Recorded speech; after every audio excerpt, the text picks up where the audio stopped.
You're listening to a V-Exchange podcast. Hello and welcome to the V-Exchange podcast. I'm Benjamin Hunting and I'm here today with Frank Feeney, Director of Operations Control at V-Exchange. Today we're discussing the standardization of the customer experience at a data center, but more specifically, we're talking about how an on-site command center can add a layer of not just security, but also convenience and ease of access and use for data center customers. Frank, I want to say thank you for being with us here today. Thanks for having me. Appreciate it. So Frank, obviously terms like transparency, ease of use, ease of access, these are all very important to data center customers. What are some of the ways that V-Exchange has worked towards bringing those concepts to the fore when pitching or dealing with potential clients or improving services for existing clients? Well, customers, you put it best, customers are really looking for transparency from their third-party colocation providers where their highly evolved network deployments and high-density power deployments are actually being housed and located.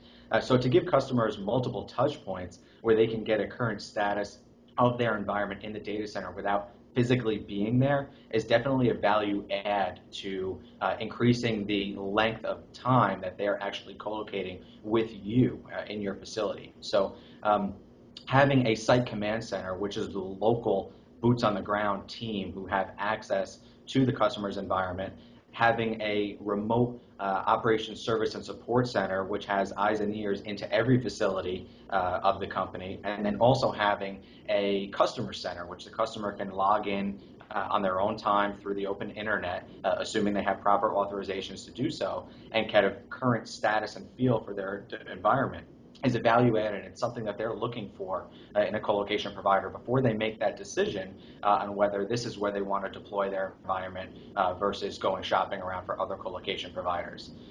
So remaining transparent and having complete availability to all of that information and putting it in the hands of the customer definitely is something that they're looking for as the industry tends to evolve over time.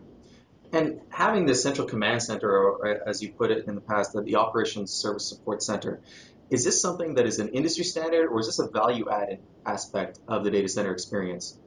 So I would say most colocation providers hopefully have a remote service and support center that can provide assistance to customers when the local team is not available or if they're assisting other customers. But it's, what can that remote service and support center actually do on behalf of the local site operations team that differentiates colocation providers? How much information can you glean from a remote service and support center without needing to actually go visit the local data center or get in contact with the local site operations team?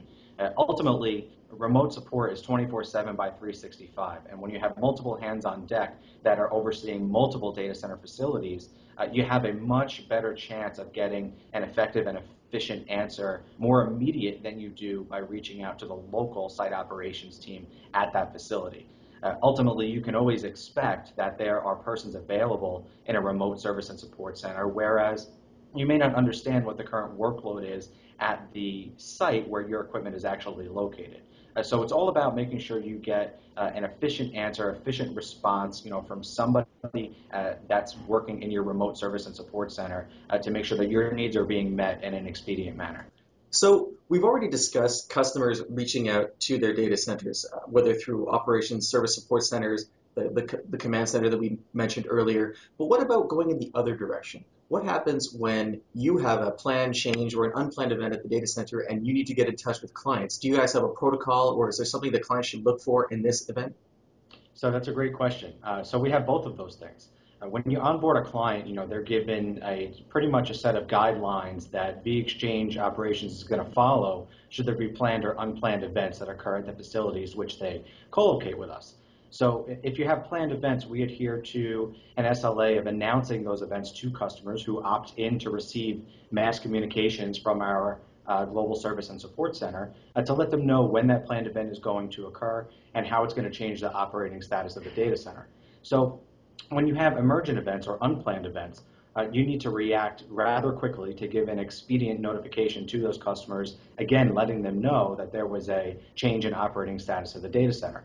So the common denominator there is whenever we're altering states or working on equipment, or whenever we have hands in the plant, as we like to say, we want to notify customers that we're performing work at the data center and there could be a heightened risk or reduced redundancy based off of the systems that we're currently working in. And that's from a network and from a facility standpoint, which is pretty much commonplace. So the one area that we are not familiar with, and we may not be all knowing, is what preventative measures or precautionary measures the customers need to take on their side, outside of the data center itself. So what logical steps have they invested capital funds in to make sure that they can protect their network environment and their physical environment from any risks that are occurring at the data center, at any given point in time. So, customers have the option to come to us, ask to receive such notifications, and it's very important for us to make sure we stick to the guidelines that we've announced to customers and stick to the SLA, which they're expecting us to communicate by, which is also listed in handbooks and master services agreements, which they agree to with us. So we want to make sure that we are being consistent and that we're giving customers total transparency into what's happening in the data center environment at all times. Frank, thank you very much for taking the time to speak with us today. You're welcome. Thank you.